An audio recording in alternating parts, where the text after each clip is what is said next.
तो आज की इस वीडियो में एसएससी जीडी कांस्टेबल 2025 एग्जाम के लिए जो सिलेबस है उस सिलेबस का संपूर्ण निचोड़ साथियों देखेंगे। यानी कि जो भी साथियों आपके एक्सपेक्टेड क्वेश्चंस आपके एग्जाम में पूछे जा सकते हैं उन सभी सवालों को देखेंगे। और मैं कहूंगा ये एक वीडियो एक ऐसी वीडियो है जो गेनिंग वाली वीडियो है, यानी कि यहां से आप बहुत सारे नंबर अपने सिक्योर कर सकते हो, क्योंकि डिक्टो यहां से बहुत सारे सवाल देखने को मिलेंगे। तो हिंदी, जीके, रीजनिंग, मैथ सब कुछ देखेंगे साथियों इस वीडियो में। शुरू से अंत तक आप लोग बने रहिएगा अगर आपको वाकई में सिलेक्शन चाहिए है। और हिंदी के साथियों इस टेस्ट में आपके लिए 20 क्वेश्चन लिए हैं और 20 क्वेश्चन में से कोशिश कीजिएगा कि 15 से 16 प्रश्न आपके बिल्कुल सही होना चाहिए। तो कृपण की अगर बात करें, कृपण का साथियों विलोम आपसे पूछा जा रहा है। देखिए, अगर कर्मठ की बात करें कि कर्मठ का विलोम क्या होता है, तो कर्मठ का विलोम आप लोग याद रखेंगे आलसी होता है। सवाल यहां से बन सकता है कि कर्मठ का विलोम आलसी होता है। कठोर की अगर बात करें तो आपको भी पता होना चाहिए भाई, कठोर का विलोम क्या होता है, कोमल होता है। कठोर का विलोम कोमल भी होता है, नाजुक भी होता है, मुलायम भी होता है। उसके अलावा सरल शब्द की अगर बात करें, सरल का विलोम क्या होता है, तो कठिन होता है। अगर हम बात करते हैं कृपण की बात करें तो कृपण का विलोम साथियों दाता होता है। क्यों? क्योंकि कृपण का मतलब होता है कंजूस। क्या? कृपण का मतलब होता है कंजूस। तो कृपण का विलोम क्या हो जाएगा? दाता हो जाएगा। राइट आंसर जिनका ऑप्शन नंबर डी है, मैं कहूंगा बिल्कुल करेक्ट है। अगला देखिए, कह रहे सही वर्तनी वाला शब्द मुझे बता दीजिए कि कौन सा सही लिखा गया। देखिए, अगर बात करें तत्काल कैसे लिखा जाता है, तो तत्काल ऐसे लिखा जाता है। लेकिन अगर तात्कालिक लिखना हो तो साथियों जैसे ऑप्शन नंबर ए में लिखा हुआ ऐसे तात्कालिक लिखा जाता है। राइट आंसर आपका ए हो जाएगा। अगला देखिए, करके जो दिए जाने योग्य ना हो। बहुत ध्यान से देखिएगा इस सवाल को। कह रहे कि जो दिए जाने योग्य ना हो उसको क्या कहा जा सकता है। अच्छा, अगर यहां पर हम लोग बात करें, क्या जो दिए जाने योग्य, अगर आपसे पूछा जाए साथियों जो दिया जाने योग्य, क्या जो दिया जाने योग्य हो, ठीक है, उसको क्या कहा जाएगा साथियों? उसको एक तरीके से देय कहा जाएगा। लेकिन जो दिए जाने योग्य ना हो उसको क्या कहा जाएगा? उसको साथियों एक तरीके से अदेय कहा जाएगा। क्या? अदेय कहा जाएगा। आप लोग ध्यान रखेंगे, ठीक है ना। ये आप लोग यहाँ पर साथियों आपको याद रखना है। उसके अलावा अगर बात करें, गेय का मतलब क्या होता है? जो गाया जा सके। क्या साथियों? जो गाया जा सके। आप लोग याद रखेंगे, जो गाया जा सके उसके लिए एक शब्द क्या हो जाएगा? गेय हो जाएगा। ये आपको मालूम होना चाहिए, ठीक है ना। और जिसे जाना ना जा सके, जिसे जाना जा सके उसे गेय, और जिसे जाना ना जा सके उसे अज्ञेय कहा जाएगा। तो ये भी जानकारी आपको साथियों याद रखना है। अगला सवाल देखिए, करके सही वर्तनी वाले शब्द का चयन कीजिए। यानी कि इन चारों में से आपको बताने कौन से शब्द की वर्तनी आपको बिल्कुल सही लग रही है। देखिए, अगर यहाँ पर ऑप्शन नंबर डी की बात करते हैं, ये लिखा हुआ है दशहरा। दशहरा थोड़ी ना होता है साथियों। क्या होता है? दशहरा होता है। क्या होता है साथियों? दशहरा होता है। अब ये लिखा हुआ है साथियों, शायद कार्यक्रम लिखा हुआ है। कार्यक्रम नहीं होता है साथियों। कैसे सही वर्तनी इसकी हो जाएगी? कार्यक्रम कुछ ऐसे लिखा जाता है। और ये लिखा हुआ है जवाब। जवाब नहीं होता है, जवाब होता है। क्या होता है साथियों? जवाब होता है। तो कुल मिला कि इन तीन की वर्तनी गलत थी। गलत थी तो साथियों सही किसकी थी? आराधना ऐसे लिखा जाता है। आराधना कैसे लिखा जाता है? जैसे आपका ऑप्शन नंबर ए में लिखा हुआ है। फाइनल सिलेक्शन के लिए मैं लेकर आ चुका हूं आपके सामने एसएसजीडी का एक ऐसा प्रैक्टिस सेट मेरे दोस्त, जो रोजाना आपको रात को 8 बजे देखने को मिलता है। इससे पहले एक बुक की बात कर लेते हैं। एसएसजीडी की आपकी एक नई बुक लॉन्च हुई है मेरे दोस्त, जिसमें न्यू पैटर्न आधार पर 2025 के आधार पर पूरा सिलेबस होगा ऑल एग्जाम क्लास के ऊपर, ठीक है ना। कैसे लेना है वो सारी चीजें इसमें मैं बताने वाला हूँ। पहले आप देखिए मेरे दोस्त, आपको मैं बता दूं, इसमें प्रैक्टिस सेट में आपको मेरे मित्र मात्र 49 रुपए में आपको 15 प्रैक्टिस सेट मिलने वाले हैं। इसमें मात्र 49 रुपए में जिस पीडीएफ आप जो बुक लोगे आप 200 रुपए पड़ेगी, वही मात्र आप व्हाट्सएप नंबर आपको दिए, इस पर मैसेज कर दीजिए, इस बुक की पूरी पीडीएफ आपको मिल जाएगी। तो चलो पहला क्वेश्चन देखते हैं। यहाँ पर आपसे पूछा जा रहा है कि कठिनाई से होने वाले कार्य को क्या कहा जाता है। तो कठिनाई से होने वाले कार्य को साथियों कष्ट साध्य कहा जाता है। क्या कहा जाता है? कष्ट साध्य कहा जाता है। अगले नंबर का सवाल कह रहे कि वृद्ध का विलोम क्या होता है। तो अगर यहाँ पर बात करें वृद्ध का साथियों विलोम क्या होता है, ये आपको कुल मिला के यहाँ पर बताना है।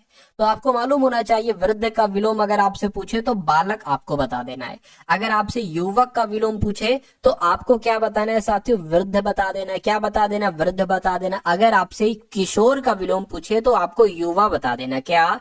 युवा बता देना है। या आप लोग ध्यान रखें, अगर शिशु का विलोम आपसे पूछा जाए तो आपको साथियों वयस्क बता देना है। तो जितनी जानकारी मैं आपको बता रहा हूं ना, ये जानकारी भी आप लोग याद रखें, क्योंकि इन जानकारी से भी डायरेक्ट साथियों सवाल आपसे पूछे जाते हैं। उसके बाद देखिए अगला सवाल कहा जा रहा है कि जिसका जन्म शरीर से हुआ हो। तो जिसका जन्म अंडे से हुआ हो तो अंडज कहा जाएगा, जिसका जन्म शरीर से हुआ उसको पिंडज कहा जाएगा। राइट आंसर जिनका ऑप्शन नंबर साथियों सी के साथ है, मैं कहूंगा आंसर आपका बिल्कुल करेक्ट हो जाएगा। तो देखिए अगर इसकी जगह क्या आ जाए, जिसका जन्म जो गर्भ से उत्पन्न हुआ हो उसको भी पिंडज कहा जाए, तो ये भी बिल्कुल सही है। जिसका जन्म शरीर से हुआ हो उसको भी पिंडज, और जिसका जन्म गर्भ से हुआ हो उसको भी पिंडज कहा जाएगा। तो ये दोनों बातें आपको याद रखना है। अगला देखिए, अगले में पूछा जा रहा है कि विद्वान का पर्यायवाची क्या होगा। अब यहाँ देखिए, अब कई सारे आपसे पर्यायवाची पूछे जाते हैं, जैसे कि आपसे पूछा जा सकता है कि मुनि का पर्यायवाची क्या होगा। तो मुनि पता किसको कहा जाता है, साधु संत को कहा जाता है। यानी कि मुनि का पर्यायवाची साधु हो जाएगा, मुनि का पर्यायवाची संत हो जाएगा, उसके अलावा मुनि का पर्यायवाची महात्मा हो जाएगा, और मुनि की अगर बात करें तो मुनि का पर्यायवाची साथियों ऋषि हो जाएगा। तो ये आप लोग ध्यान रखेंगे। उसके अलावा अगर मनीषी शब्द की बात करें कि मनीषी का पर्यायवाची क्या होता है, तो कोविद आपको याद रखना है। क्या मनीषी का पर्यायवाची कोविद हो जाएगा, और मनीषी पंडित को भी कहा जाता है। किसको कहा जाता है साथियों, पंडित को कहा जाता है। और जो बहुत ज्यादा ज्ञानी होता है ना, ज्ञानी, तो उसको साथियों एक तरीके से मनीषी कहा जाता है, जो ज्ञानी होता है बहुत ज्यादा, ठीक है ना। तपस्वी की अगर बात करें तो आप लोग एक तरीके से याद रखेंगे, जो मेहनती होता है, जो मेहनती होता है उसे भी साथियों तपस्वी कहा जाता है। और एक तरीके से अगर बात करते हैं योग साधना, ठीक है, तपस्वी को एक तरीके से क्या कहा जाता है, योग साधना भी कहा जाता है, ठीक है ना। ऋषि की अगर बात करें तो ऋषि का भी मतलब वही होता है, मुनि साधु संत होता है। तो कुल मिला के अगर विद्वान की बात करते हैं तो विद्वान का पर्यायवाची इसमें से मुनि मनीषी हो जाएगा। मनीषी आपका यहाँ पर बिल्कुल सही जवाब हो जाएगा। अब उसके बाद देखिए नेक्स्ट नंबर का सवाल है, कहा जा रहा है कि देश में उद्योग, ठीक है, देश में उद्योग धंधों की प्रोन्नति हुई है या गति हुई है, प्रगति हुई है या उन्नति हुई है। तो यहाँ पर आपका खाली जगह में जो शब्द आएगा वो उन्नति शब्द आएगा। क्या, ठीक है। उसके बाद देखिए अगले नंबर का सवाल है, कहा जा रहा है कि किरण का समानार्थी शब्द आपको बताएं। यानी कि किरण की जब हम बात करते हैं इसका समानार्थी शब्द क्या हो जाएगा, तो किरण को अक्षी अभ्र रश्मि कहा जाता है। क्या कहा जाता है साथियों, अक्षी अभ्र नहीं कहा जाते है, बल्कि रश्मि कहा जाते हैं। तो रश्मि आपका राइट आंसर हो जाएगा।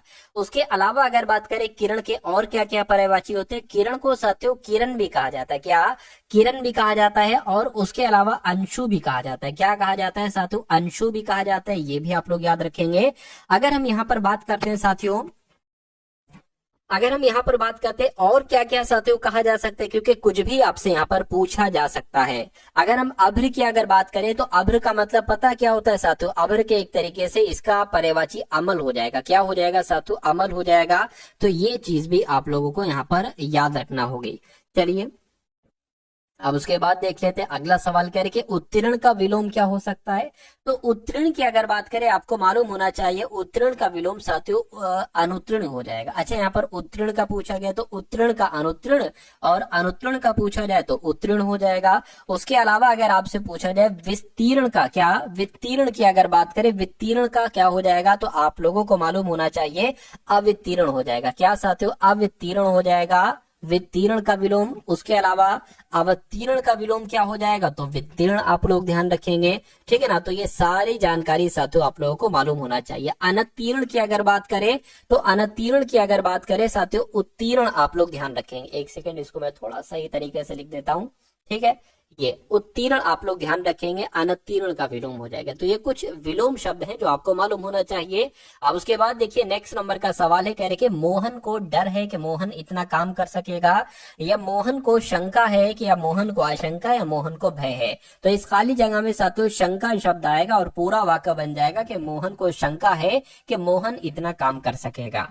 उसके बाद देखिए अगले नंबर का सवाल है करके दिए गए शब्द का विलोम बताइए। यानी कि आविर्भाव का विलोम आपको यहाँ पर बताना है। तो आविर्भाव का विलोम साथियों क्या हो जाएगा, तिरोभाव हो जाएगा, ठीक है ना। आविर्भाव का विलोम क्या हो जाएगा साथियों, तिरोभाव हो जाएगा। अब उसके बाद देख लीजिए अगले नंबर का सवाल है, कहने कि जिसे कभी बुढ़ापा ना आए, क्या जिसे कभी बुढ़ापा ना आए तो उसको क्या अजर कहा जाएगा, अमर कहा जाएगा, ऊसर कहा जाएगा, कुलीन कहा जाएगा। देखिए कुलीन उसे कहा जाता है जो अच्छे कुल में पैदा हुआ हो, जो अच्छे कुल में साथियों एक तरीके से उत्पन्न हुआ हो, उत्पन्न शब्द भी आ जाता है। और ऊसर शब्द की अगर बात करें, जहां कुछ पैदा ना हुआ हो, क्या जहां कुछ पैदा ना हुआ। अगर आपसे पूछ लिया जाए कि जहां कुछ पैदा ना हुआ हो, जहां कुछ पैदा ना हुआ हो, उसके लिए साथों एक शब्द क्या होगा, तो आपको ऊसर बता देना है। अगर हम बात करते हैं साथों अजर शब्द की, क्या जिसे कभी बुढ़ापा ना आए तो उसे अजर कहा जाता है। अगर अमर शब्द की बात करें साथियों, जो कभी ना मरे, क्या जो कभी ना मरे उसे क्या कहा जाता है, उसे साथियों अमर कहा जाता है। तो ये चारों बातें आप लोग यहाँ पर ध्यान रखेंगे। उसके बाद देख लेंगे, कह रहे चुल्लुओं लहू पीना, चुल्लुओं लहू पीने का मतलब क्या होता है, तो साथियों जड़ से खत्म करना नहीं, दिया बुझाना नहीं, बहुत कष्ट देना। चुल्लुओं लहू पीना यानी कि साथियों बहुत कष्ट देना, ये आपका यहाँ पर बिल्कुल करेक्ट आंसर हो जाता है। चलिए ठीक है, बहुत कष्ट देना कह लो या बहुत परेशान करना कह लो। तो उसके बाद देखिए अगले नंबर का सवाल है, कह रहे कि उसको प्राण निकल गए, अशुद्ध अंश को स्पष्ट कीजिए। होना क्या चाहिए साथियों, होना ये चाहिए उसके प्राण निकल गए। ठीक है, निकल आए एक तरीके से होना चाहिए क्या। कुल मिला के अगर यहाँ पर हम लोग बात करते हैं साथियों, उसको ये आपका गलत लग रहा है। ठीक है, उसके प्राण निकल आए ये कह सकते थे, तो इसमें साथियों दिक्कत है, तो यही आपका राइट आंसर हो जाएगा। अगला देखिए, कहने कि मुझे प्रथम पुरस्कार प्राप्त हुआ, तो यहाँ पर आपको बताने की दिक्कत आपको कहाँ पर लग रही है। मुझे ठीक है, प्रथम पुरस्कार ठीक है, प्राप्त हुआ, बिल्कुल कोई दिक्कत नहीं है साथियों। पुरस्कार जैसे यहाँ पर लिखा हुआ है ना, वो सही लिखा हुआ है, तो मैं कहूंगा यहाँ पर किसी बदलाव की आवश्यकता नहीं है, तो आपका राइट आंसर डी हो जाएगा। ऐसा नहीं है साथियों के अगर ये लिखा हुआ किसी बदलाव की आवश्यकता नहीं है तो ये आंसर नहीं हो सकता, ये भी कभी कभी आंसर हो जाता है। एग्जामिनर सही वाक्य भी आपको दे देता है। उसके बाद देखिए, कह रहे कि जिस पर विश्वास किया जा सके उसके लिए एक शब्द साथियों क्या हो सकता है, बताइए। तो जिस पर विश्वास किया जा सके उसको विश्वस्त कहा जाता है। क्या कहा जाता है साथियों, उसको विश्वस्त कहा जाता है, ये आपको यहाँ पर मालूम होना चाहिए। खैर अगले नंबर का सवाल देखिए, कह रहे कि सही वर्तनी बताइए, कौन से शब्द की सही वर्तनी है मुझे बताइए। अच्छा यहाँ पर मैं आपको कुछ चीजें बता देता हूं, जैसे कि कभी कभी साथियों आपसे कहा जाता है ना कि पूर्णिमा, एक गलत शब्द आपको दे दिया जाता है, आपसे कहा जाता है कि इसकी सही वर्तनी क्या होगी। तो पूर्णिमा ऐसे नहीं लिखा जाता है, आप लोग ध्यान रखेंगे साथियों। पूर्णिमा शब्द की अगर हम बात करते हैं तो पूर्णिमा कुछ ऐसे लिखा जाता है, ठीक है ना। उसके अलावा वाल्मीकि की बहुत बार पूछी जाती है, तो वाल्मीकि की अगर बात करें, वाल्मीकि कैसे लिखा जाता है, जैसे मैंने यहाँ पर लिखा है वाल्मीकि ऐसे लिखा जाता है। अच्छा उसके अलावा साथियों यहाँ पर अगर बात करें सिंदूर शब्द की पूछी जाती है, तो सिंदूर शब्द की अगर बात करें, सिंदूर साथियों ऐसे लिखा जाता है। तो कुल मिला के अगर यहाँ पर बात करते हैं कालिदास कैसे लिखा जाता है, जैसे आपका ऑप्शन नंबर ए में लिखा हुआ है। उसके बाद देखिए राजा का समानार्थी शब्द यहाँ पर आपसे पूछा जा रहा है कि राजा का समानार्थी शब्द क्या हो जाएगा। अगर यहाँ पर हम बात करें राजा के समानार्थी शब्द साथियों क्या क्या हो सकते हैं, यानी कि राजा की अगर हम बात करते हैं तो राजा को क्या नृप कहा जाता है, मैं कहूंगा बिल्कुल साथियों राजा को नृप भी कहा जा सकता है और राजा को साथियों महीप भी कहा जा सकता है। क्या नृप भी कहा जा सकता है और महीप भी कहा जा सकता है, ठीक है। अच्छा ये मयंक का मतलब क्या होता है साथियों, मयंक का मतलब होता है साथियों चंद्रमा। मयंक का मतलब क्या होता है साथियों, चंद्रमा होता है। मयंक का मतलब चंद्र होता है, ठीक है ना। और मयंक का मतलब साथियों शशि भी होता है। क्या होता है, मयंक का मतलब शशि भी होता है। राकेश आपने नाम सुना होगा, राकेश का मतलब क्या होता है, राकेश का मतलब होता है साथियों चंद्रमा, ठीक है ना। उसके अलावा अगर बात करते हैं साथियों, रात में निकलता है ना ये चंद्रमा, तो इसको निशापति भी कहा जाता है। क्या इसको चंद्रमा को कहा जाता है साथियों, निशापति भी कहा जाता है। ये आप लोग यहाँ पर साथियों ध्यान रखेंगे। अच्छा यहाँ पर अगर हम लोग बात करें, देखिए राजा को नप भी कहते हैं और राजा को नपति भी कहते हैं। क्या राजा की अगर बात करें, राजा को नपति भी कहा जाता है और राजा को ही साथियों भूपति भी कहा जाता है। क्या नृपति भी साथियों भूपति भी कहा जाता है। उसके अलावा अगर बात करें, राजा को राव भी कहते हैं और राजा को साथियों सम्राट भी कहते हैं। क्या कहते हैं, राजा को सम्राट भी कहते हैं। ये सारी जानकारी आप लोग यहाँ पर ध्यान रखेंगे।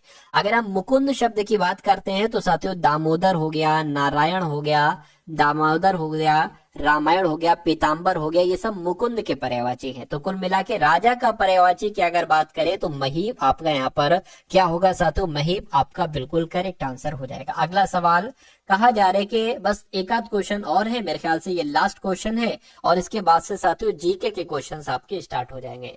चलिए करके ठंडी हवा अच्छी, क्या ठंडी हवा अच्छी लगती है, रेखांकित शब्द का पर्यायवाची बताइए। तो हवा का साथियों पर्यायवाची आपको यहाँ पर बताने। देखिए अगर हम बात करें हवा का पर्यायवाची क्या होता है, तो हवा को साथियों समीर कहा जाता है। हवा की अगर बात करें तो हवा को साथियों वायु भी कहा जाता है। उसके अलावा अगर बात करें हवा को साथियों अनिल भी कहा जाता है।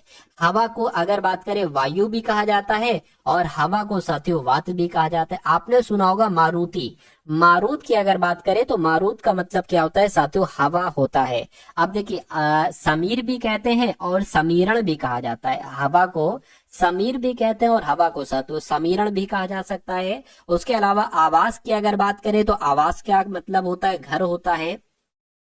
उसके अलावा आवास को साथियों आलय भी कहा जा सकता है, आवास को साथियों निवास भी कहा जा सकता है और आवास को साथियों एक तरीके से बात करें निकेत भी कहा जा सकता है। तो ये सारे आवास के पर्यायवाची हो जाएंगे। यहाँ पर अनल शब्द की अगर बात करें, अनल का मतलब पता क्या होता है साथियों, अनल का मतलब होता है आग, और आग को एक तरीके से पावक भी कहते हैं, आग को साथियों दहन भी कहते हैं, आग की अगर बात करें तो ज्वलन भी कहते हैं। ये सब आपका रिवीजन हो रहा है और आपके मनोमस्तिष्क में स्टोर होता जा रहा है, ठीक है। उसके अलावा अगर बात करें आग को कृषाणु भी कहते हैं, बिल्कुल जो एग्जाम में आता है वही चीजें मैं आपको पढ़ा रहा हूँ। कृषाणु कहते हैं और साथियों हुताशन कहते हैं, ठीक है ना। चलिए अनिल की अगर बात करें तो अनिल के बारे में मैंने आपको बता दिया साथियों। अनिल का मतलब होता है हवा, वायु, समीर, अनिल, ये सब। तो कुल मिला के हवा का पर्यायवाची पूछा गया था। हवा का पर्यायवाची इसमें से साथियों ऑप्शन नंबर डी हो जाएगा, अनिल हो जाएगा। अगला सवाल आपकी स्क्रीन पर है। अब यहाँ से साथियों सामान्य ज्ञान के क्वेश्चन आपके शुरू हो चुके हैं।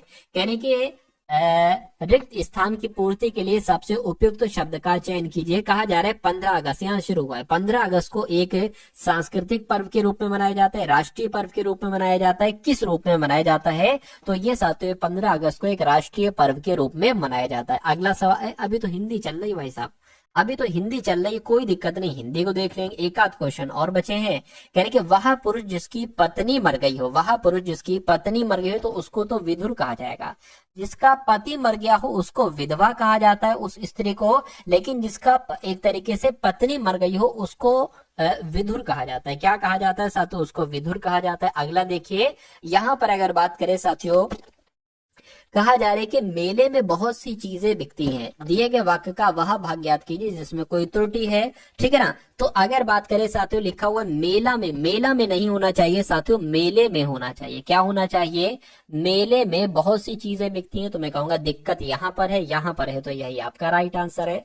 अगला सवाल आपकी स्क्रीन पर। अब साथियों सामान्य ज्ञान के क्वेश्चन शुरू हुए। तो ये 26 सवाल थे हिंदी की। 26 सवालों में से चेक करिएगा आपका स्कोर कितना रहा है। कह रहे कि कौन सा साहित्य संगम साहित्य के रूप में जाना जाता है, तो मैं कहूंगा जो तमिल साहित्य है ना, ये संगम साहित्य के रूप में जाना जाता है। अगला सवाल कह रहे कि पाल साम्राज्य भारत के किस हिस्से से संबंधित है, तो पाल साम्राज्य साथियों पूर्वी हिस्से से संबंधित है। किस हिस्से से संबंधित है, पूर्वी हिस्से से संबंधित है। अगला देखिए, कह रहे कि खगोलविद जिनका नाम वाराहमिहिर और कवि कालिदास, ये किसके दरबार में रहते थे, तो ये एक तरीके से किसके दरबार के हिस्सा थे, ये विक्रमादित्य के दरबार के हिस्सा थे। राइट आंसर आपका जो जाएगा वो ऑप्शन नंबर ए के साथ जाएगा, ठीक है। अगले नंबर, और विक्रमादित्य किसे कहा जाता था साथियों, विक्रमादित्य चंद्रगुप्त द्वितीय को कहा जाता था। यानी कि चंद्रगुप्त द्वितीय के समय में थे साथियों वाराहमिहिर और कालिदास। अगला सवाल है, कहा जा रहा है कि अकबर द्वारा बनवाया गया प्रसिद्ध ऐतिहासिक बुलंद दरवाजा, तो ये बुलंद दरवाजा उत्तर प्रदेश में स्थित है। तो उत्तर प्रदेश में ये कहां पर है, तो उत्तर प्रदेश के आगरा में स्थित है। बुलंद दरवाजा कहां पर स्थित साथियों, उत्तर प्रदेश के आगरा में स्थित है। अगला देखिए, कह रहे कि दिल्ली की जो जामा मस्जिद है, दिल्ली की जामा मस्जिद, ये किसके द्वारा बनवाई गई थी, मुझे बताइए। ये कब बनवाई गई थी, तो 1656 में बनवाई गई थी। किसके द्वारा बनवाई गई थी साथियों, शाहजहां के द्वारा बनवाई गई थी। और इस मस्जिद की बात करें, लाल पत्थर के से और संगमरमर से साथियों ये बनी हुई है। चलिए अब उसके बाद अगर बात करें अगले नंबर के, और ये भारत की एक तरीके से कहीं ना कहीं सबसे बड़ी मस्जिद ही कहलाई जाती है। अगले नंबर का सवाल है, कह रहे कि भारत सरकार अधिनियम 1935 के अनुसार मुख्य न्यायाधीश के साथ कितने न्यायाधीशों की नियुक्ति की जा सकती है, तो साथियों 6 न्यायाधीशों की नियुक्ति की जा सकती है। आंसर आपको ऑप्शन नंबर सी हो जाएगा। उसके बाद देखिए अगले नंबर का सवाल है, कह रहे कि साइमन कमीशन का विरोध करते हुए पुलिस हमले के कारण किस राष्ट्रवादी नेता की साथियों मृत्यु हो गई थी, आपसे पूछा जा रहा है। चलिए बताइए इसका राइट आंसर क्या हो। साथियों यहाँ पर अगर बात करें, मैंने बताया आपको कि जामा मस्जिद भारत की सबसे बड़ी मस्जिद है। देखिए एक अगर मस्जिद का साथियों मैं आपको नाम यहाँ पर बता दूं, ये भोपाल में साथियों मस्जिद है, ताज उल मस्जिद इसका नाम है। क्या साथियों? ताज उल मस्जिद इस मस्जिद का नाम है। और ये कहाँ पर है साथियों? ये भोपाल में है, ठीक है ना, भोपाल में है। तो ये मस्जिद भी साथियों भारत की बड़ी मस्जिदों में से आती है। तो ये दोनों बातें आप लोग ध्यान रखें, ऑप्शन के आधार पर साथियों आपको आंसर देना है। खैर, अब अगले नंबर का सवाल है आपकी स्क्रीन पर। कहने के साइमन कमीशन का विरोध करते हुए पुलिस हमले के कारण किसकी मृत्यु हो गई थी? तो साथियों ये लाला लाजपत राय की मृत्यु हो गई थी डंडा लगने की वजह से। इसलिए राइट आंसर आपका ऑप्शन नंबर सी हो जाएगा। ठीक है, साइमन कमीशन की अगर बात करें तो इसको साथियों व्हाइट मैन कमीशन के नाम से भी जाना जाता है। क्या इसको साथियों अगर बात करते हैं व्हाइट मैन कमीशन, क्या व्हाइट मैन कमीशन किसको कहा जाता है? तो साथियों व्हाइट मैन कमीशन, ठीक है, साइमन कमीशन को कहा जाता है। ये भी आपको मालूम होना चाहिए। अगले नंबर का सवाल है, कहा जा रहा है 1930 में महात्मा गांधी जी के द्वारा सविनय अवज्ञा आंदोलन शुरू करने की वजह क्या थी? तो ये वजह आपसे पूछी जा रही है, इनमें से कोई नहीं। ब्रिटिश शासन की बुराइयों को दूर करने के लिए 11 सूत्रीय कार्यक्रम वाले पत्र के माध्यम से वायसराय को बताना, नहीं। नमक कानून को तोड़ने के लिए दांडी मार्च, ये आपका साथियों राइट आंसर हो जाएगा। ये राइट आंसर हो जाएगा, तो यही आपका बिल्कुल करेक्ट आंसर हो जाता है। उसके बाद देखिए, कह रहे कि निम्नलिखित में से कौन सा अनुच्छेद अल्पसंख्यकों के हितों का संरक्षण करता है? साथियों मुझे बताइए। तो यहाँ पर आपका राइट आंसर साथियों क्या हो सकता है? फटाफट आप लोग बता दीजिए। देखिए अनुच्छेद, दो अनुच्छेद हैं, एक तो अनुच्छेद 28 और एक साथियों 29 है। ये अल्पसंख्यकों के बारे में बताता है। तो यहाँ पर अनुच्छेद 29 है, तो मैं कहूंगा अनुच्छेद 29 आपका साथियों बिल्कुल करेक्ट आंसर हो जाएगा। ठीक है, अनुच्छेद 26 की अगर हम बात करते हैं, देखिए जो भी धार्मिक कार्यक्रम होते हैं, जैसे कि मान लीजिए आपका धर्म कुछ भी है, तो इनको करने की अगर बात करें साथियों, ये स्वतंत्रता होती है अनुच्छेद 26 के तहत, ठीक है ना। भारत के संविधान की प्रस्तावना को साथियों क्या कहा जाता है? तो यहाँ पर आपसे पूछा जा रहा है जो संविधान की प्रस्तावना है इसको क्या कहा जाता है? देखिए जो संविधान की प्रस्तावना है ना, इसको संविधान की कुंजी कहा जाता है। इसको क्या क्या कहा जाता है ये मैं आपको बता रहा हूँ। संविधान की कुंजी किसे कहा जाता है? तो संविधान की कुंजी साथियों किसे कहा जाता है? संविधान की प्रस्तावना को कहा जाता है। क्या संविधान की आत्मा भी इसी को कहा जाता है? मैं कहूंगा बिल्कुल प्रस्तावना को ही साथियों संविधान की आत्मा भी कहा जाता है। संविधान की आत्मा भी साथियों कहा जाता है। उसके अलावा अगर बात करते हैं साथियों, इसको प्रेम्बल भी कहा जाता है। क्या कहा जाता है? इसको प्रेम्बल भी कहा जाता है। और प्रेम्बल को हिंदी में क्या कहा जाता है साथियों? आमुख कहा जाता है। क्या कहा जाता है साथियों? प्रेम्बल को हिंदी में आमुख कहा जाता है। तो कुल मिला के संविधान की प्रस्तावना को क्या कहा जाता है? आमुख कहा जाता है। आमुख आपका यहाँ पर बिल्कुल करेक्ट आंसर हो जाएगा। अगला सवाल साथियों देखिए, अगर आपने अभी तक इस वीडियो को लाइक नहीं किया है तो मैं कहूंगा कि बहुत अच्छी बात ये नहीं कर रहे हैं आप। इस वीडियो को आप लोग लाइक कर दीजिए, क्योंकि वीडियो को बनाने में कोई एक्सपेक्टेड जो क्वेश्चन है उनको निकालने में साथियों कुछ मेहनत लगती है और पूरी टीम की मेहनत है। तो अगर आप ये लाइक करेंगे तो सिर्फ मेरे पास नहीं पहुंचेगा, पूरी टीम साथियों मोटिवेट होगी। तो आपका एक लाइक बहुत इंपॉर्टेंट है, इसलिए तुरंत साथियों इस वीडियो को लाइक कर दीजिए और एक प्यारा सा कमेंट भी साथियों कर दीजिए। भले जय हिंद का नारा किया करो, लेकिन हर एक वीडियो में साथियों आपका कमेंट जरूर आया करे, क्योंकि जब जय हिंद का नारा आता है साथियों तो एक तरीके से देशभक्ति साथियों नजर आती है, कुछ भी कहो। तो कुल मिला के हर एक वीडियो में, सिर्फ इस वीडियो में नहीं, मैं नहीं कहूंगा साथियों कि वीडियो की तारीफ करो, आप जय हिंद का कमेंट कर दिया करो, मेरे लिए साथियों वही बहुत है। चलिए अब बात कर लेते हैं इस सवाल की। कहा जा रहा है कि केंद्रीय सतर्कता आयुक्त अपने पद पर बना रह सकता है, तो कब तक साथियों ये बने रह सकते हैं? ये 65 आयु की उम्र तक साथियों बने रहते हैं। 4 वर्ष कह लो या 65 वर्ष की आयु कह लो। राइट आंसर आपका साथियों ऑप्शन नंबर डी हो जाएगा। अगला देखिए, अगले में कहा जा रहा है कि भारत की पंचायती राज व्यवस्था को कितने स्तरों में साथियों बांटा गया है, ये आपसे यहाँ पर पूछा जा रहा है। चलिए तो कौन कौन से, देखिए एक तो जो आपका ग्राम स्तर पर जो ग्राम पंचायत होती है, ठीक है, और जो मध्य स्तर पर क्षेत्र पंचायत होती है दूसरी, और जो जिला स्तर पर जिला पंचायत होती है, यानी कि 3 स्तरों में साथियों बांटा गया है भारत की पंचायत को। तो कुल मिला के 3 स्तरों के नाम मैंने आपको बताया, वो आप लोग थोड़ा सा याद रखेंगे। अगले नंबर का सवाल है, कह रहे कि वह मार्ग कौन सा है जो भारतीय राज्य सिक्किम को चीन के तिब्बतीय स्वायत्त क्षेत्र से जोड़ता है और प्राचीन सिल्क रोड की एक प्रशाखा का हिस्सा बनता है। तो उस स्थान का नाम आपसे पूछा जा रहा है नाथुला दर्रा। साथियों आपका यहाँ पर राइट आंसर हो जाएगा नाथुला दर्रा। उसके बाद देखिए अगला सवाल कह रही है निम्नलिखित में से कौन सबसे प्रमुख वस्त्र निर्माण केंद्र है। तो किसकी बात चल रही है साथियों, महाराष्ट्र की बात चल रही है। महाराष्ट्र आपका बिल्कुल करेक्ट आंसर हो जाएगा। अगला सवाल आपकी स्क्रीन पर आपसे पूछा जा रहा है कि कोयम्बटूर को दक्षिण भारत का मैनचेस्टर कहा जाता है। मैं कहूंगा बिल्कुल, कहने के क्यों कहा जाता है ये आपको साथियों यहाँ पर बताना है। चलिए देखिए अगर हम बात करते हैं कोयम्बटूर की तो ये किसके लिए जाना जाता है, ये साथियों कपास के लिए जाना जाता है। और इसको क्या कहा जाता है, ये कपास की वजह से जाना जाता है साथियों, इसलिए इसको एक तरीके से दक्षिण भारत का मैनचेस्टर कहा जाता है कोयम्बटूर को। क्यों, क्योंकि कपास उद्योग की वजह से इसको कहा जाता है। अगला सवाल है आपके स्क्रीन पर, कहा जा रहा है कि भारत की जनसंख्या का कितना प्रतिशत रोजगार के लिए कृषि क्षेत्र पर निर्भर करता है। तो तकरीबन 45% से लेकर 55% ये जनसंख्या ये रोजगार के लिए कृषि क्षेत्र पर निर्भर करती है। अगला सवाल कह रहे हैं ध्वनि तरंग की कौन सी विशेषता इसके तारतम्य को तय करती है। तो साथियों आवृत्ति जो है ना ये इसके तारतम्य को तय करती है। आंसर आपका जाएगा ऑप्शन नंबर सी के साथ। उसके बाद देखिए अगले नंबर का सवाल है, कह रहे कि सिंथेटिक फाइबर के संबंध में निम्नलिखित में से कौन सा कथन गलत है।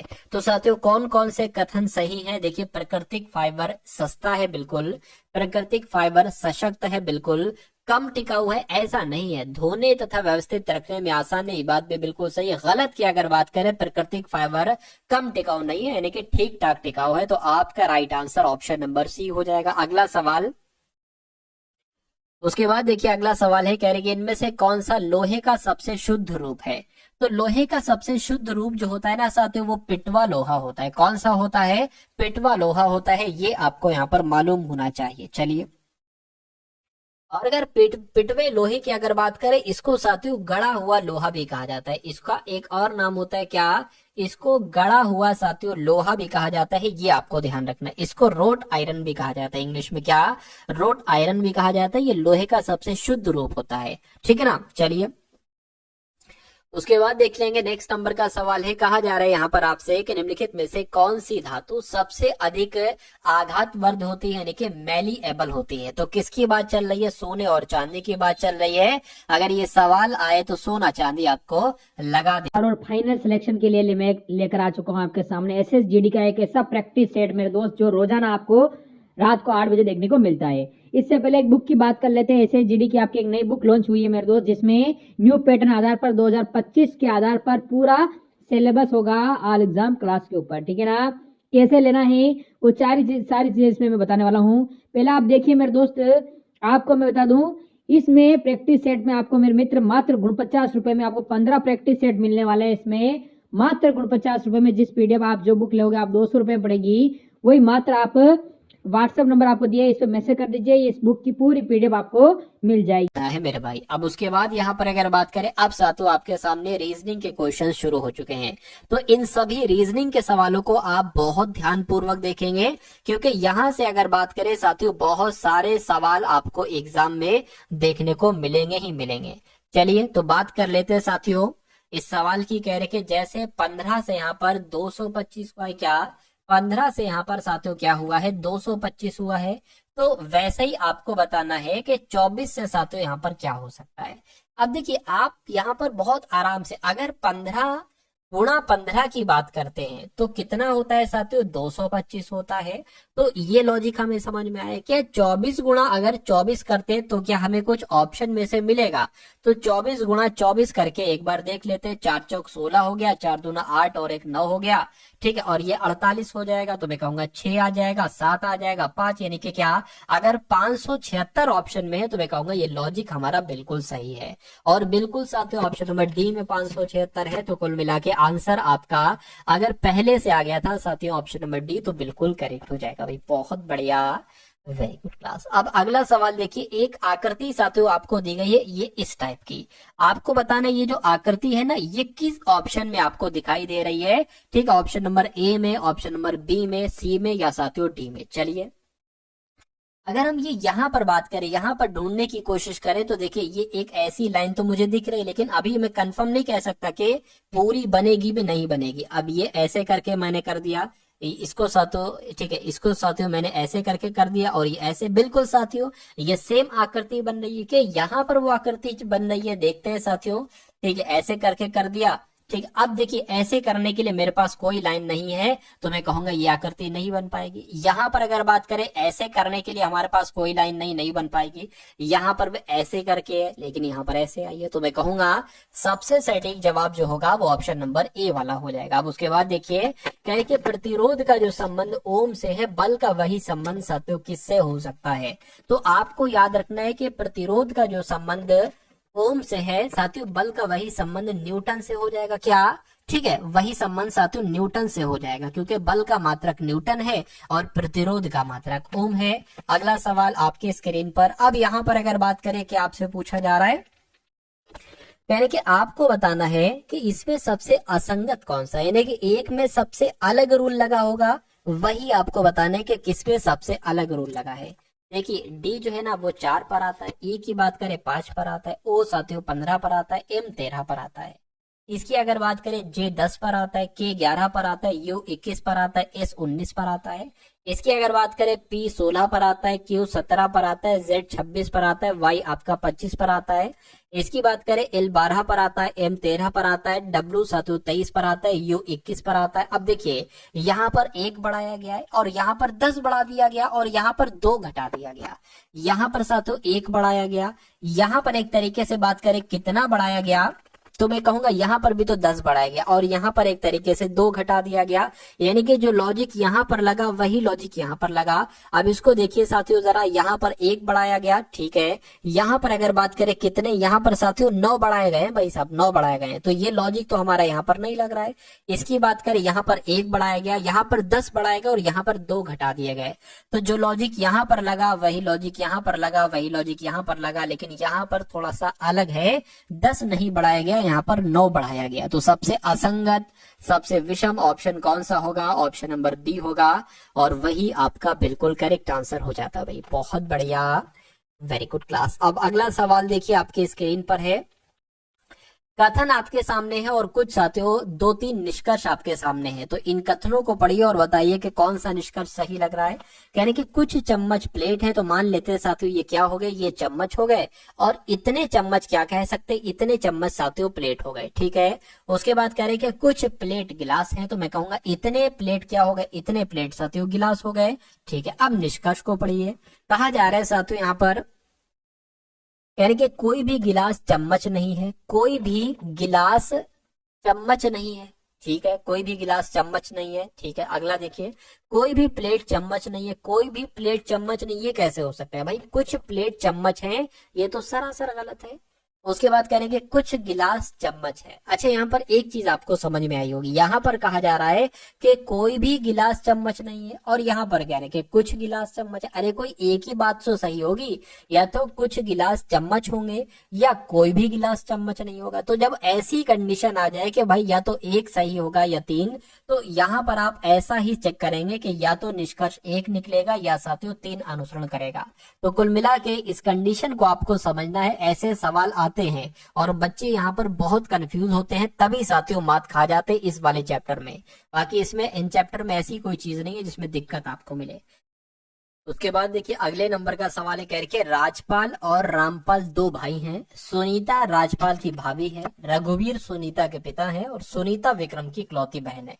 हर्ष सुनीता का इकलौता पुत्र, और रामपाल का हर्ष से क्या संबंध, यानी कि हर्ष क्या कहेगा रामपाल को। तो जैसा जैसा सवाल में कहा जा रहा है हम ठीक वैसा वैसा कर देते हैं। यानी कि राजपाल रामपाल 2 भाई हैं, यानी कि 2 आपस में साथियों भाई हैं। कौन कौन साथियों, यहाँ पर राजपाल की बात है, राजपाल हो गए, और उसके अलावा राजपाल का भाई कौन है साथियों, रामपाल है। ये अभी एक बात यहाँ पर कही गई है।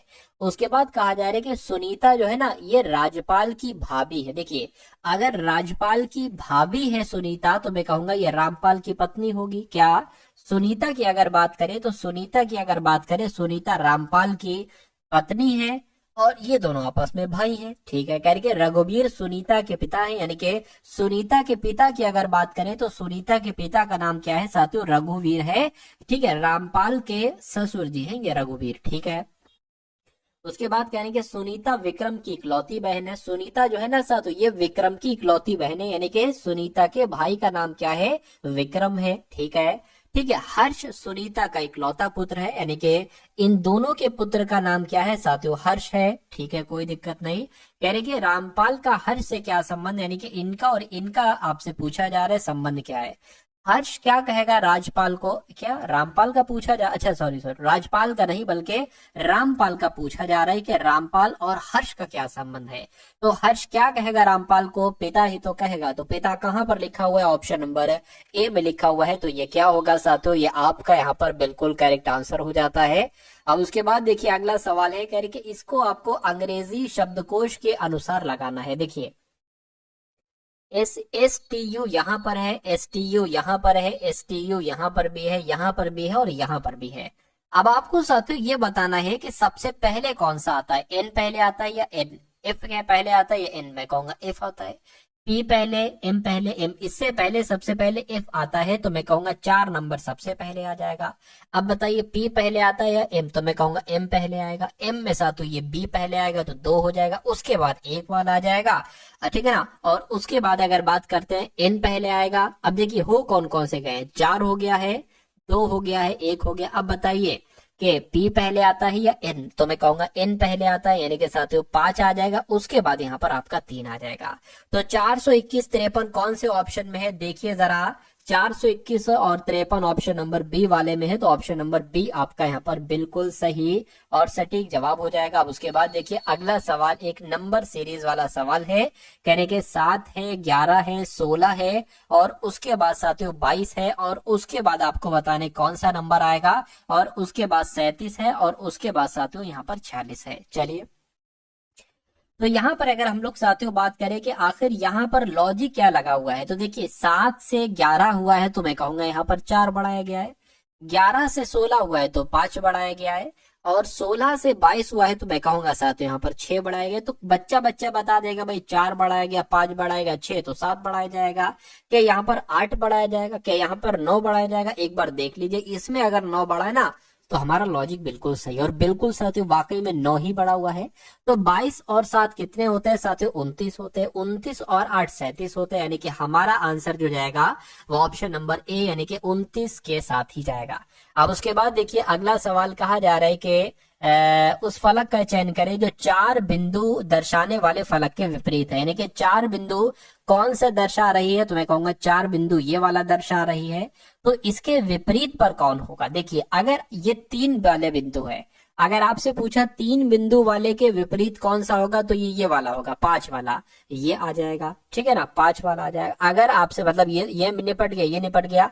एक का अगर आपसे पूछा जाता तो आप 2 बताते, एक का विपरीत क्या हो गया साथियों, 2 बिंदु वाला हो गया।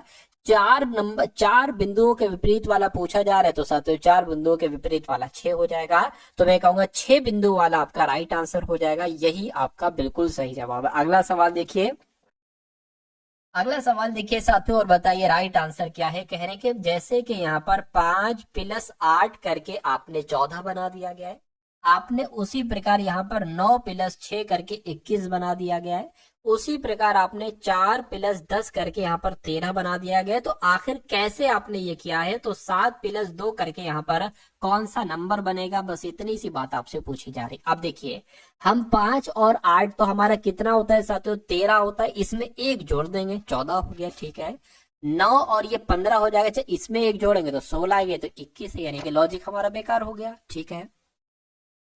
अच्छा एक चीज मुझे यहाँ पर ध्यान आ रही, अगर हम इसका डबल करते हैं, इस 5 का डबल कर दें तो 10 हो जाएगा और इसका अगर हम आधा कर दें तो 4 हो जाएगा। तो 10 और 4 14 ही तो होते हैं। उसी प्रकार अगर बात करें हम इसका डबल कर दें तो 18 हो जाएगा और इसका आधा कर दे तो 3 हो जाएगा। 18 3 21 ही तो होता है, ठीक है। इसका अगर डबल कर दे 8 हो जाएगा, इसका अगर आधा कर दे 5 हो जाएगा। 8 5 5 13 ही तो होता है, यानी कि इसका डबल कर दे 14 हो जाएगा, इसका आधा कर दे तो 1 हो जाएगा, यानी कि 14 + 1 कितना आ जाएगा, 15 आ जाएगा, यानी कि 15 आपका बिल्कुल सही जवाब हो जाता है भाई, बहुत बढ़िया। Very good class. अगला सवाल देखिए, एक नंबर सीरीज का और सवाल आपकी स्क्रीन पर आ चुका है। यानी कि 1 है, 8 है और उसके बाद 64 है, उसके बाद 512 आ गया है और फिर आपको बताने कि अगला नंबर यहाँ पर क्या आ सकता है। अब देखिए, ये तो मुझे 2 का क्यूब लग रहा है, ये 4 का क्यूब लग रहा है, ठीक है, और 4 का क्यूब हो गया। और इसकी अगर बात करें, ये साथियों 8 का क्यूब है, ठीक है, ये क्या है, ये 8 का क्यूब है 512। तो यहाँ पर क्या आ जाएगा मुझे बताइए। देखिए, ये तो 2 का पहाड़ ही चल रहा है साथियों एक तरीके से, ठीक है। मतलब या तो ऐसे भी देखिए, 2 लॉजिक है, 2 दूना 4, ठीक है, 2 दूना 4, 4 दूना 8, 8 दूना 16, ऐसे भी हो सकता है। तो यहाँ पर साथियों 16 आ जाएगा और यहाँ पर क्यूब स्क्वायर, क्यूब स्क्वायर, तो यहाँ पर साथियों स्क्वायर आ जाएगा। 16 का अगर बात करते हैं साथियों, अच्छा एक काम ये करिए, सॉरी मैंने यहाँ पर स्क्वायर क्यों लिख दिया है।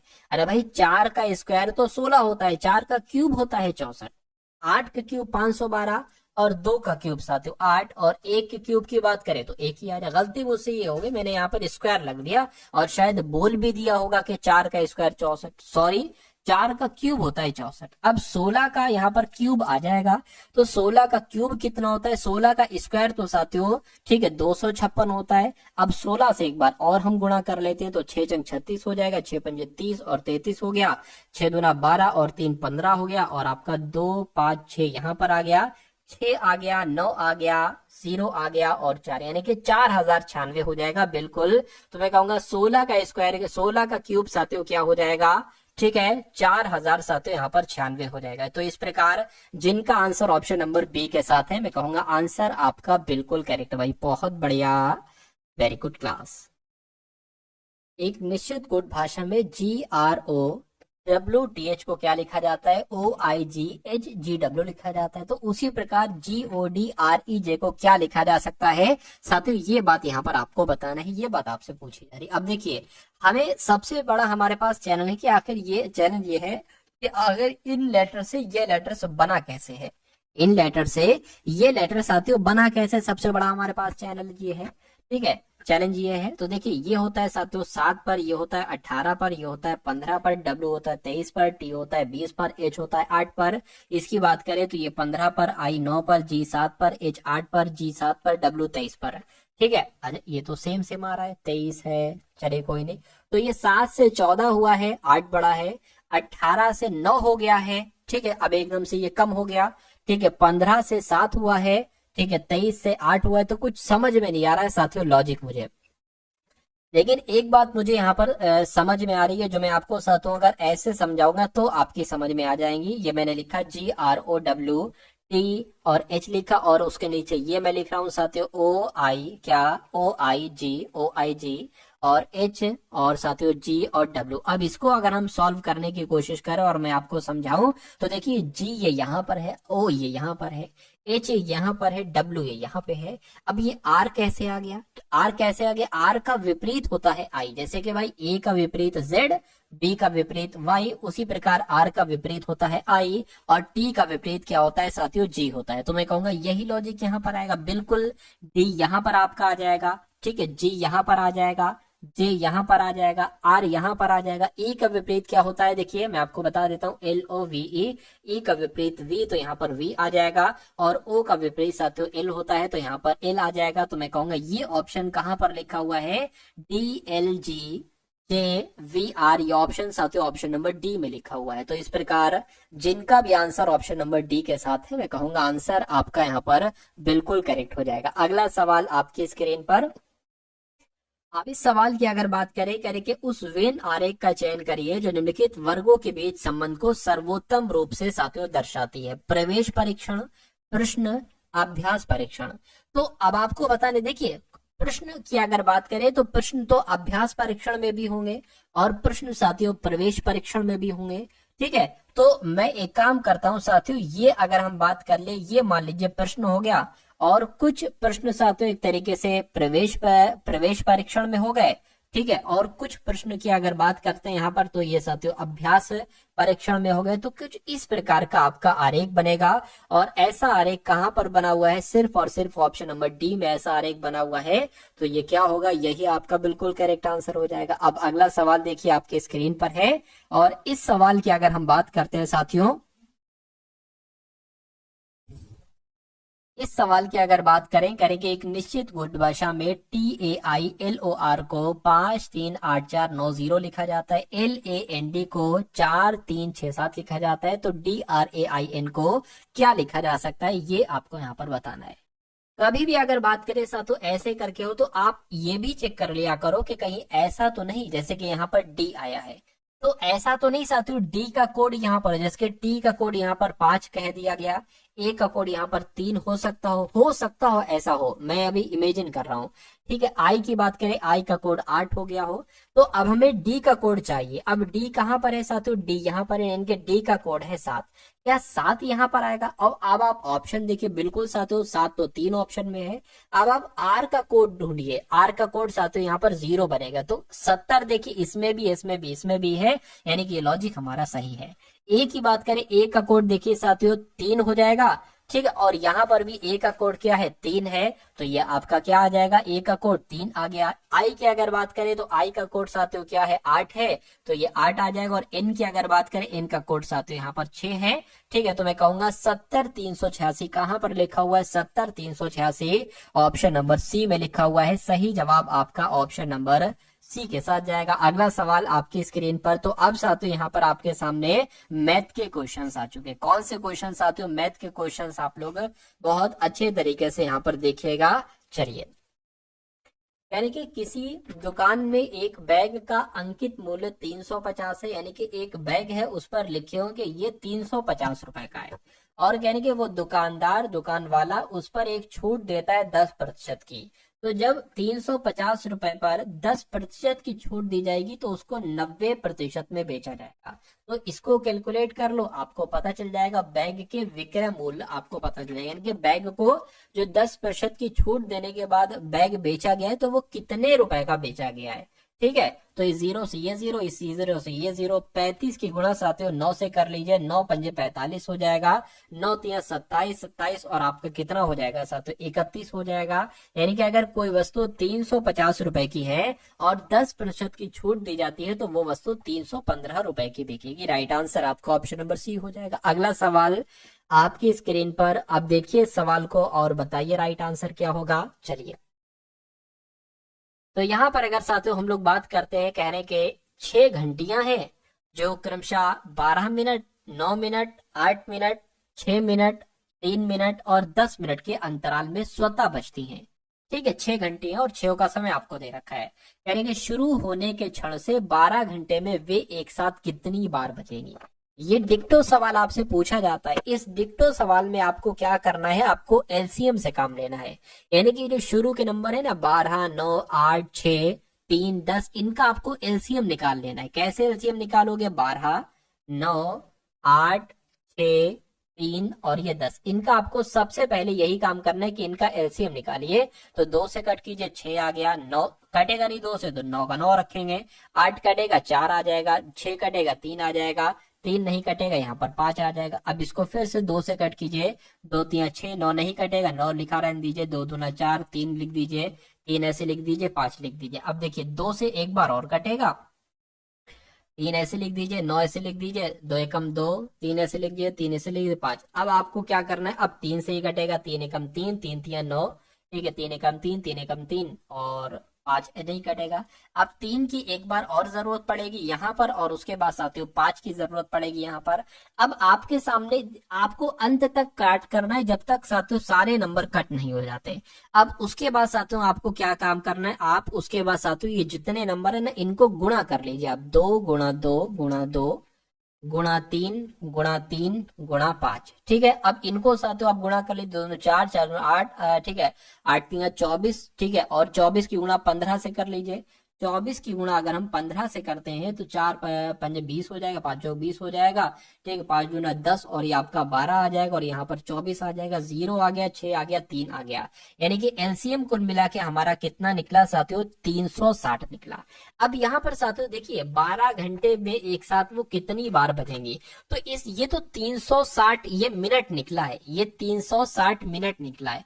इस 360 को घंटे में अगर हम बदले कि भैया 360 में कितने घंटे होंगे, तो 60 से भाग दे दीजिए। साथियों मैं कहूंगा यहाँ पर 6 घंटे आ गए हैं। कितने घंटे आ गए, 6 घंटे यहाँ पर आ गए। चलिए अब हमें कुछ जगह चाहिए होगी, तो साथियों इसलिए हम इसको क्या करेंगे, थोड़ा सा यहाँ पर हटा देंगे। अब यहाँ पर 6 घंटे आ गए। अब आपको क्या करना है, देखिए 6 घंटे में सभी घंटियां एक साथ बजती हैं कितनी बार, 6 घंटे में, 6 घंटे में, 6 घंटे में सभी घंटियां, 6 घंटे में सभी घंटियां एक साथ एक बार बजती हैं। सभी 6 घंटे में सभी घंटियां एक साथ, ठीक है ना, एक साथ जो है ना वो कितनी बार बजती हैं, वो एक बार बजती हैं। यहाँ पर पूछा जा रहा है 12 घंटे में वे एक साथ कितनी बार बजेंगी। तो जब यहाँ पर अगर बात करें 6 घंटे में सभी घंटियां एक साथ एक बार बजती हैं, तो अगर हम यहाँ पर अगर बात करें साथियों 12 घंटे में पूछा है ना, कितना साथियों पूछा है, 12 घंटे में पूछा है, तो 12 घंटे में भाई 2 बार बजेंगे। अरे भाई 6 घंटे में एक बार बज रही हैं, तो पूछा गया यहाँ पर सवाल में कि 12 घंटे में वो एक साथ कितनी बार बजेंगी, तो 2 बार ही तो बजेंगी। तो 2 बार बजेंगी, 2 बार कहाँ पर लिखा हुआ है, ऑप्शन नंबर डी में लिखा हुआ है। तो ये क्या होगा साथियों, ये आपका बिल्कुल करेक्ट आंसर हो जाएगा भाई। बहुत बढ़िया, वेरी गुड क्लास। अब इस सवाल को देखिए, ये क्वेश्चन साथियों बहुत शानदार है, एक कॉन्सेप्ट वाला क्वेश्चन है। अगर ये कॉन्सेप्ट आपकी समझ में आ गया तो ऐसे बहुत सारे सवाल साथियों आते हैं, और इस टाइप का हर एक सवाल साथियों, मतलब इस टाइप का एक सवाल आता जरूर है हर एक एग्जाम में।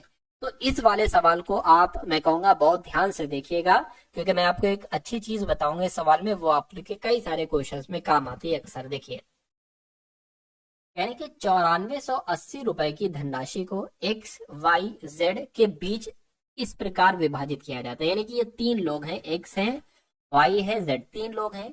यानी कि एक्स और वाई के भाग का अनुपात जो है वो 5:6 है। ठीक है, यानी कि एक्स और वाई को जो दिया जाता है ना वो 5, अगर एक्स को 5 दिया जाएगा तो वाई को 6 दिया जाएगा। ठीक है, कोई दिक्कत नहीं है। उसके बाद कहा जा रहा है कि x और z के भाग कितना है साथियों, x और z का भाग कितना है। अगर x को कहने के 4 दिया जाएगा तो z को 7 दिया जाएगा। तो कहने के y और z के भागों के बीच अंतर क्या है। सबसे पहला काम हमें करना पड़ेगा कि y का भाग कितना है और z का भाग कितना है, ये हमें निकालना होगा। ठीक है ना। अब देखिए हमारे पास एक सिंपल सा साथियों होता है, क्या मैं अगर साथियों इसको हम अगर ऐसे निकालना चाह रहे हैं, कैसे, x अनुपात, ठीक है, y अनुपात z, लेकिन हमें क्या दिक्कत क्या है साथियों, यहाँ पर x 2 बार हमें दे रखा है। तो हमें पता मजबूरन में साथियों किस टाइप में लिखना पड़ेगा, हमें इसको लिखना पड़ेगा y अनुपात x, ठीक है, y अनुपात x और x अनुपात z, ऐसे करके हमें लिखना पड़ेगा। तब हमारे पास क्या आ जाएगा पता, तब हमारे पास जब हम इसको कैलकुलेट करेंगे y अनुपात x अनुपात z, ये आ जाएगा। तो साथियों y कितना है, एक तरीके से अगर बात करें y अनुपात x कितना है, y अनुपात x 6:5 है, तो 6:5 आ गया। ठीक है ना। और x अनुपात z कितना है, 4:7 आ गया। अब इसका उल्टा n बना दो और इनकी गुणा कर दो, यानी कि 6 चौक 24, तो ये y आ जाएगा। ठीक है, 4 पंजे 20, तो ये x आ जाएगा।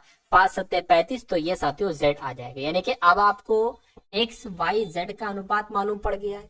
ठीक, क्यों हमने ऐसा करा, क्योंकि हमें असल में यहाँ पर देखिए ये पहला वाला हो गया, ये दूसरा वाला हो गया, दूसरे में और दूसरे के पहले में हमें सेम चीज नंबर चाहिए होता है, तब ये वाला लॉजिक लगता है, इसलिए हमने तो अब हमें y अनुपात x अनुपात z का मान मिल गया है। यानी कि y और z के बीच का अंतर कितना है। तो देखिए अगर हम ऐसे करें, कैसे करें, क्योंकि कुल राशि हमें पता है, कुल राशि है साथियों 9480। अगर हम सबसे पहले y का मान निकाल लें, y का मान कितना है, y का मान साथियों कितना है, 24 है। ठीक है, y का मान 24 है। अब नीचे आपको पता है कि अनुपात में होता है तो सबका योग आता है, तो इन सब का योग कितना होगा, 24 + 20 + 35, तो ये साथियों 5 और 0 और 4 कितना हो जाएगा, 9 हो जाएगा, और 3 और 2 5 हो जाएगा, यानी कि 7 हो जाएगा। तो क्या ये साथियों कटेगा, अब इसको काटना है बस, और कोई दिक्कत नहीं है, इसको काट लीजिए, काम आपका साथियों हो जाएगा। 94 तो 80, ठीक है, भाग कितना हो जाएगा, 79 हो जाएगा। तो ये एक तरीके से कितने बार में कटेगा, ये साथियों 1 और 2 और 0 इतने बार में कट जाएगा। ठीक है, 79 का 79, जो बचेगा वो 8 में चला जाएगा, फिर 79 दुना से वो पूरा पूरा कट जाएगा। अब 120 की गुणा आपको साथियों 24 से करा लेनी है, तो 120 की गुणा साथियों क्या, 120 की गुणा एक तरीके से 24 से कराते हैं तो कितना आ जाएगा साथियों, तो आपका यहाँ पर 2800, ठीक है, 2880 आ जाएगा। अब ये पता क्या होगा, ये हम x ही तो निकाल रहे थे, सॉरी ये हम y ही तो निकाल रहे थे, तो ये y हो गया। अब हमें z निकालना है, तो साथियों यहाँ पर हम z भी निकाल लेंगे, कोई दिक्कत नहीं है। बस इसकी जगह पर आपको ये वैल्यू रख देना है। क्या वैल्यू रख देना है? इसकी जगह पर आपको 24 की जगह पर आपको क्या रख देना है? 35 रख देना है। यानी कि 120 की गुणा 35 से करा लीजिए, तो 120, ठीक है, और 35 से गुणा कराएंगे तो कितना आ जाएगा साथियों? 4200 आ जाएगा। तो कुल मिला के इन दोनों का अंतर बता दीजिए, इन दोनों का डिफरेंस बता दीजिए। यानी कि अगर 4200 में से, ठीक है, 2880 को हम घटाते हैं तो कितना बचता है? 2 बचेगा। और ये फिर साथियों 11 मतलब 1 हो जाएगा, 41 हो जाएगा, 11 में से साथियों 8 जाएगा। एक तरीके से अगर बात करें कितना बचेगा?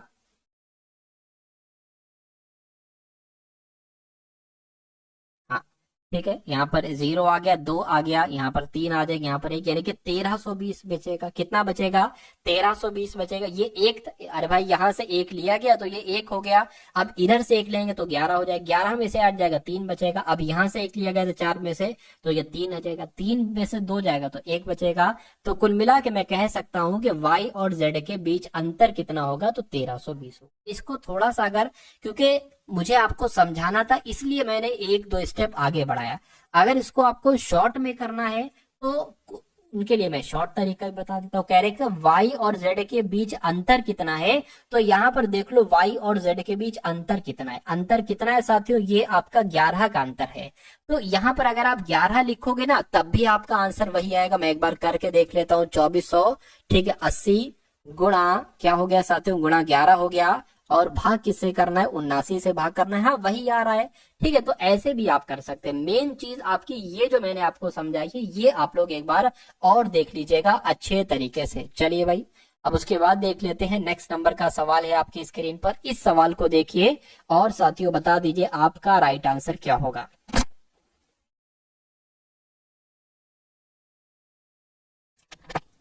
980 रुपए की धनराशि को ए बी सी में इस प्रकार विभाजित किया गया है कि ए को बी के हिस्से का 3/7, सी को ए के हिस्से का 75% मिला, तो सी का हिस्सा ज्ञात करें। ये थोड़ा पिछले पिछले टाइप की तरह सवाल है, यानी कि जैसे पिछला आपका सवाल है ना सातुल, तकरीबन तकरीबन वैसे ही ये सवाल है। चलिए, कहने के 900 रुपए की धनराशि है, 3 लोग ए बी सी, 3 लोगों को बांटा गया है। ए और बी के हिस्सों का अनुपात कितना है? देखिए, इसको सबसे पहले सॉल्व कीजिए। ए को बी के हिस्से का मतलब होता है गुणा, तो गुणा आ गया। बी के हिस्से का 3/7 मिला है, ठीक है। तो इसको हम क्या ऐसे नहीं लिख सकते साथियों? ए बराबर, ठीक है, ए बराबर ये जो बी है ये नीचे आ जाएगा क्रॉस मल्टीप्लाई में, ठीक है। और क्या हो जाएगा साथियों? एक तरीके से अगर बात करें, 3/7 इसको यहाँ पर लिख लेते हैं।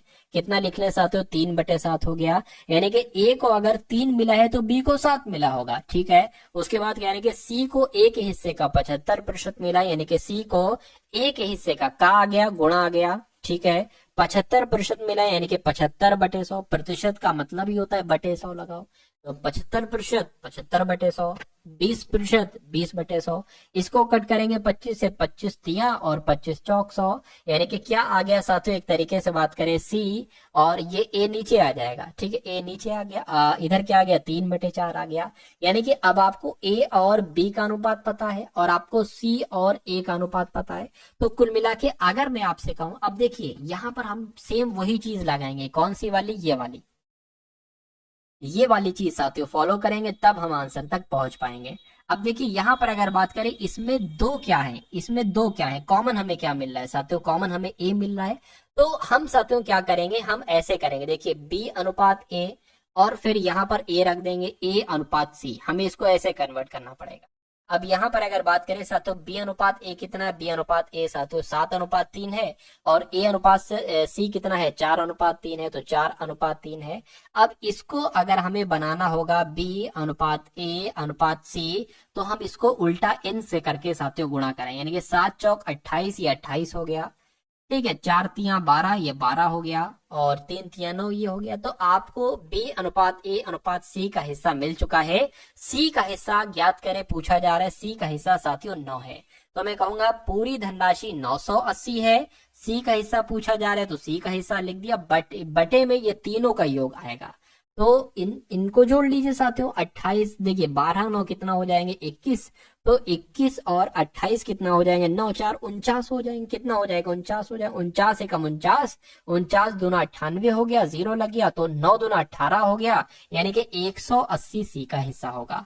तो कुल मिला के यहाँ पर आप ए का भी हिस्सा बता सकते हैं, बी का भी हिस्सा बता सकते हैं, सी का भी, और साथियों डी का भी हिस्सा बता सकते हैं। ठीक है ना। चलिए एक आध सवाल और बाकी है, बाकी कोई दिक्कत नहीं है साथ, तो एक आध सवाल और आप कर लेंगे, ठीक है, उसके बाद कोई दिक्कत नहीं। चलिए अब अगला सवाल है, कह रहे कि 6 संख्याएं हैं A B C D E F. कितनी संख्याएं साथियों 6 संख्याएं यहाँ पर बताई गई हैं। A B C D E F में से पहली 5 संख्याएं ए बी सी डी ई, ये 5 संख्या, इनका औसत जो है ना वो अंतिम 5 संख्याएं, अंतिम 5 संख्याएं यानी कि B C D E F के औसत से 26 अधिक है। यानी कि इनका औसत अंतिम वाली संख्याओं के औसत से 26 अधिक है, ये यहां पर साथियों कहा जा रहा है। ठीक है ना, इतनी बात समझ में आई। तो इस सवाल की अगर बात करें, देखिए शुरुआत की अगर बात करें तो ए बी सी डी कह रहे कि इतनी संख्याएं हैं और इसमें 5 संख्याएं हैं ए बी सी डी ई, इनका औसत जो है वो अंतिम 5 संख्याओं B C D E F के औसत से 26 अधिक है। तो ए और एफ के बीच अंतर बताने, देखिए इसको साथियों हम ऐसे बना सकते हैं कि A plus B plus C plus D और प्लस ई, यानी कि जो शुरू की 5 संख्या है इनका औसत, तो 5 संख्या है ये इनका औसत हो गया, शुरू की 5 संख्याओं का ये औसत हो गया। और अगर बात करते हैं बाद की 5 संख्या, अंतिम 5 संख्याएं कौन कौन सी है, बी सी डी ई और उसके अलावा साथियों एफ। ठीक है, इनके औसत की बात करें तो ये इनका औसत हो गया, इससे ये 26 अधिक है, तो ये साथियों इसमें 26 अधिक हमने कर लिया, बटे है तो कोई दिक्कत नहीं, एक बढ़ा लेंगे। अब ये है ना, इसको सॉल्व कर लीजिए, एक की गुणा इससे हो जाएगी, तो ये क्या आपका साथियों हो जाएगा B plus C plus T plus E और साथियों प्लस एफ। और इधर साथियों क्या हो जाएगा, 5 की 26 से गुणा करोगे तो 130 आ जाएगा, यानी कि प्लस 130 आ गया। और बटे में क्या रहेगा, बटे में साथियों 5 रहेगा। अब डिक्टो यही चीज सेम यहाँ पर उतर जाएगी, ये जो है ना ये यहाँ पर उतर जाएगी बराबर करके, लेकिन 5 ये और 5 ये बराबर है ना, तो 5 से 5 साथियों कैंसिल हो जाएगा, हो जाएगा ना कैंसिल, बिल्कुल हो जाएगा। अब अगर बात करें अगले स्टेप पे साथियों क्या है, अगर हम बात करें, देखिए ये बराबर के उधर है, अभी ये ध्यान रखिएगा। ठीक है, A plus B plus C plus D और प्लस ई। अब अगर बात करें ये बराबर के उधर है B plus C plus D, अब इधर को आएगा तो ये माइनस का हो जाएगा, बराबर के उधर है बी प्लस का है माइनस का हो गया। ठीक है, सी भी साथियों माइनस का हो गया, डी की बात करें तो डी भी माइनस हो जाएगा, प्लस क्यों बना दिया मैंने। ठीक है, डी भी माइनस का हो गया और साथियों ई भी माइनस का हो गया। एफ को उधर ही रखते हैं, ठीक है, एफ की बात करें एफ को उधर ही रखते हैं क्योंकि एफ इधर है नहीं ना। ठीक है, एफ प्लस 130 हो गया, ये बराबर मैंने कर दिया। अब देखिए बी माइनस का बी प्लस का कैंसिल हो गया, सी प्लस का सी माइनस का कैंसिल हो गया, इस डी से डी कैंसिल हो गया, इस ई से ई कैंसिल हो गया। अब आपके पास बचा है साथियों ए बराबर एफ प्लस 130। अगले स्टेप में क्या करेंगे, अगले स्टेप में करेंगे बराबर के उधर है एफ, बराबर के इधर ले आएंगे, यानी कि ए माइनस एफ बराबर 130 हो गया। तो अच्छा सवाल में देखिए जरा पूछा क्या जा रहा था, कहा जा रहा था कि ए और एफ के बीच का अंतर क्या होगा, तो ए और एफ के बीच का अंतर साथियों 130 आ चुका है, तो 130 क्या होगा, ये आपका बिल्कुल करेक्ट आंसर हो जाता भाई, बहुत बढ़िया, वेरी गुड क्लास। अगला सवाल साथियों अब आप लोग देखेंगे और अगला सवाल देखते हैं और इस सवाल का जवाब आप लोग बताने की कोशिश करेंगे और ये अंतिम सवाल है, इसके बाद सवाल नहीं है। चलिए तो यहाँ पर अगर साथियों बात करें इस सवाल को, देखिए ये कैसे सवाल हो सकता है, ये बात आपको यहाँ पर साथियों बता देना। ये 7 कहाँ से आ गए, इसको हटा देता हूँ, कंफ्यूज करेगा ये। चलिए यानी कि 14 सेंटीमीटर ऊंचाई वाले एक लंब वृत्तीय बेलन का वक्र पृष्ठीय क्षेत्रफल 176 सेंटीमीटर स्क्वायर है। ठीक है, बेलन के आधार का क्षेत्रफल आपसे यहाँ पर पूछा जा रहा है। देखिए यहाँ पर जो चीज लिखी है ना, क्या कहा जा रहा है साथियों, जो बेलन का वक्र पृष्ठीय क्षेत्रफल, बेलन के वक्र पृष्ठीय क्षेत्रफल का सूत्र 2 पाई आर एच होता है, और यहाँ पर बेलन के वक्र पृष्ठीय क्षेत्रफल इतना दे रखा है 176 दे रखा है, यानी कि 2 पाई आर एच बराबर 176 हो जाएगा। और पूछा आपसे जा रहा है कि बेलन के आधार का क्षेत्रफल क्या होगा। तो बेलन के आधार का क्षेत्रफल क्या होता है साथियों, पाई आर स्क्वायर होता है। तो ये दिया गया है आपको, ये आपको निकालना है। तो साथियों यहां से अगर हम बात करते हैं, देखिए यहाँ पर आर है और आर हमें यहाँ पर नहीं दे रखा है। आर हम यहां से ज्ञात करेंगे और इसमें फिट करेंगे और फिर इसका आंसर निकाल देंगे। ये तो पूछा गया बेलन के आधार का क्षेत्रफल, और बेलन का क्षेत्रफल पाई आर स्क्वायर होता है। अब देखिए 2 आ गया, पाई की वैल्यू 22/7 होती है, आर हमें ज्ञात करना है। ठीक है, एच कितना दे रखा है, एच कितना दे रखा है 14 सेंटीमीटर, एच दे रखा है 14 आ गया, बराबर आपका 176 आ गया। इस 7 से ये कैंसिल करेंगे, यहाँ पर 2 आ जाएगा। ठीक है, अब r बराबर साथियों क्या आ गया है, r बराबर 176, और ये 2 गुणा 22 नीचे आ जाएगा, 2 गुणा 22, और ये 2 जो है ये वाला भी साथियों नीचे आ जाएगा। अब इसको अगर कैलकुलेट करें तो 2 से अगर कट के 2 अट्ठे 16, 2 अट्ठे 16 कैंसिल हो गया, 22 चौक 44 हो गया। ठीक, 2 से कट करेंगे 2 आ जाएगा, यानी कि r बराबर क्या आ गया आपका साथियों 2 आ गया। तो 2 इसमें फिट कर दीजिए, पाई की वैल्यू 22/7 हो गई, आर की वैल्यू 2 है, तो 2 गुणा 2 हो जाएगा। ठीक है, इसको अगर साथियों हम लोग करेंगे ना तो क्या है आपका आंसर आ जाएगा, देखिए 22 दूना 44, 44 दूना 88, यानी कि 88/7 सेंटीमीटर स्क्वायर। ये क्या हो जाएगा, ये साथियों बेलन के आधार का क्षेत्रफल हो जाएगा। और 88/7 कहां पर लिखा हुआ है, ऑप्शन नंबर सी में लिखा हुआ है।